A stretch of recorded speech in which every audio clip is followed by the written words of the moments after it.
U লব Mondal what about Assam police candidate অহাবাৰ মই অসম পুলিচৰ বিষয়ে আপোনালোকক জনাম নেক্সট যিখন আমি ফেচবুক লাইভ কৰিম তাতে মই অসম পুলিচৰ বিষয়েও জনাম মন্তু নাথে লিখিছে অভাৰলেপিঙৰ কথা একো চিন্তা নকৰিব এইবিলাক আপোনালোকে মনত ভাবি নাথাকিব সকলোৱে ন্যায় পাব নমস্কাৰ ফাইনালি ভাল খবৰ আহি গ'ল ইতিমধ্যে আৰু আমাৰ ৰিজাল্টক লৈ হয়তো আৰু বেছি দিন আমি অপেক্ষা কৰি থকা হয়তো প্ৰয়োজন নাই খুব সোনকালে আমাৰ SLPRB ৱেবছাইটত আপডেট দি দিব খুব সোনকালে নটিফিকেশ্যন আহিব নিশ্চয় আৰু যোৱাকালি ফেচবুক লাইভ জৰিয়তে মুখ্যমন্ত্ৰী মহোদয়ে বহুখিনি বাৰ্তা প্ৰেৰণ কৰিছিল আমাৰ ৰাইজৰ মাজলৈ প্ৰায় 10 মান বজাত তেওঁ লাইভ আহিছিল আৰু সেই লাইভটোত তেওঁ বহুখিনি কথা কৈছিল ৰিক্ৰুটমেণ্টৰ সন্দৰ্ভত আৰু টিচাৰসকলৰ যেহেতু এটা ডকুমেণ্টছ ভেৰিফিকেশ্যন আছে তাৰ পিছতে তেওঁলোকৰ ফাইনেল সিলেকশ্যন হৈ যাব যেটো ডকুমেণ্টছ ভেৰিফিকেশ্যন তেওঁলোকৰ 5 জুনৰ পৰা কাম আৰম্ভ কৰিম বুলি কৈছে আৰু সেই টিচাৰখিনি কথাটো গম পাইছে এতিয়া যেহেতু মই কৈ দিলো এই ভিডিঅ'ৰ জৰিয়তে যোৱাকালি তেওঁ ফেচবুক লাইভৰ জৰিয়তেও কৈছিল আৰু তাৰ পাছতে আছিল আমাৰ এডিআৰই যেহেতু প্ৰায় 12600টা পদৰ যেহেতু আমাৰ ইন্টাৰভিউ ৰিক্ৰুটমেণ্ট প্ৰক্ৰিয়া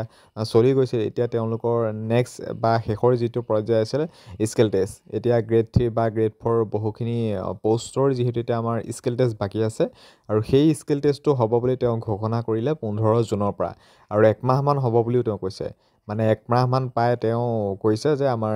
এডিআৰই ক্ষেত্ৰতে মানে স্কিল টেষ্টখিনি লোৱা হৈ থাকিব কম পাইছে পোষ্টৰ সংখ্যা যথেষ্ট বেছি 12600 আৰু দুজনকে ক্যান্ডিডেট মাৰিলে অৰ্থাৎ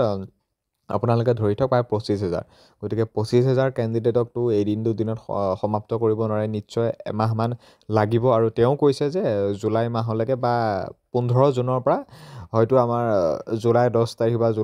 জুলাই 15 তাৰিখ মানলৈকে আমাৰ এডিআৰই এই স্কিল টেষ্টসমূহ চলি থাকিব গ্ৰেড 3 বা গ্ৰেড 4ৰ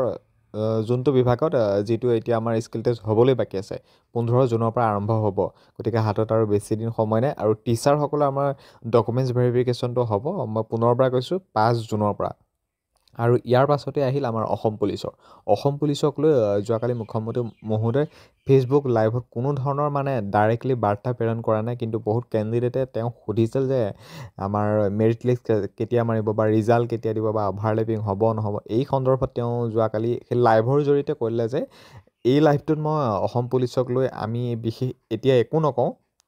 খালি ইয়াৰ পাছত যেটো ফেচবুক লাইভ আহিব সেই লাইভটো তেওঁ ডাইৰেক্ট কৈ দিব হয়তো যেহেতু এতিয়া অসম পুলিচৰ ৰিক্ৰুটমেণ্ট প্ৰক্ৰিয়া সমাপ্ত হৈ গ'ল আৰু ইয়াৰ পাছৰ যেটো ফেচবুক লাইভ আহিব তেওঁ হয়তো তাত কৈ দিব যে আমাৰ অভাৰলেপিং নহব বা অভাৰলেপিং নোহোৱাৰ হিচাপতে এবাৰ যেহেতু আমাৰ এডমিট কাৰ্ডসমূহ পাবলিছ হৈছিল বা তেওঁলোকৰ যেটো আমাৰ সিলেক্ট কৰিব লগা হৈছিল ভাইবাৰ ক্ষেত্ৰত কোনটো বা ফাৰ্স্ট প্ৰিফাৰেন্স সেকেন্ড প্ৰিফাৰেন্স বা যিকি নহওক কিন্তু ইয়াৰ পাছৰ যেটো ফেচবুক লাইভ আহিব মুখ্যমন্ত্ৰী মহোদয় সেই পাছৰ ফেচবুক লাইভটোতেহে তেওঁ অসম পুলিচৰ ৰিক্ৰুটমেণ্ট বা এই বৰ্তমান চলি থকা পুলিচৰ ৰিক্ৰুটমেণ্টটো বা আহিবলগা নিউ ভেকেন্সিৰ ওপৰত হয়তো অসম পুলিচৰ ভাল আপডেট দিব ইয়াৰ পাছৰ যেটো ফেচবুক লাইভ আহিব অভাৰলেপিং হয়তো নহব বুলি ক'ব বা তেওঁ নিউ ভেকেন্সিও কিমান তাৰিখে দিব সেইখিনি সন্দৰ্ভতো ক'ব বা ৰিজাল্ট কেতিয়া দিব সেইখিনি সন্দৰ্ভতো ক'ব কাৰণ গ্ৰেড 4ৰ ৰিজাল্ট দিয়াৰ কথা আছিল 30 এপ্ৰিলত যেহেতু সেইখিনি ৰিজাল্টও নিদিলে বাকি এতিয়া অসম পুলিচৰ যেহেতু গোটেইখিনি ৰিক্ৰুটমেণ্ট প্ৰক্ৰিয়া প্ৰায় সমাপ্ত হৈ গ'ল এতিয়া যেহেতু মেৰিট লিষ্ট বা ৰিজাল্ট বাকি আছে ইয়াৰ পাছৰ যেটো তেওঁ লাইভ আহিব হয়তো খুব কম দিনৰ ভিতৰতে তেওঁ লাইভ আহিব আৰু সেই লাইভৰ জৰিয়তে তেওঁ ঘোষণা কৰি দিব যে অসম পুলিচৰ ৰিজাল্ট কেতিয়া দিব বা নিউ ভেকেন্সি কেতিয়া আহিব গতিকে আজি এই ভিডিঅ'টোত ইমানখিনি আপডেট আছিল তেওঁ মুখ্যমন্ত্ৰী মহোদয় যোৱাকালি যিমানখিনি কথা তেওঁ কৈছিল লাইভৰ জৰিয়তে ভিডিঅ'ৰ জৰিয়তে মই মোৰ চেনেলৰ ফালৰ পৰা ইমানখিনি বুজাবলৈ চেষ্টা কৰিলো গতিকে পজিটিভ থাকা খুব ভাল খবৰ আহিব অসম পুলিচৰ ৰিক্ৰুটমেণ্টক লৈ আৰু ভিডিঅ'টোত ইমানখিনি আপডেট আছিল ধন্যবাদ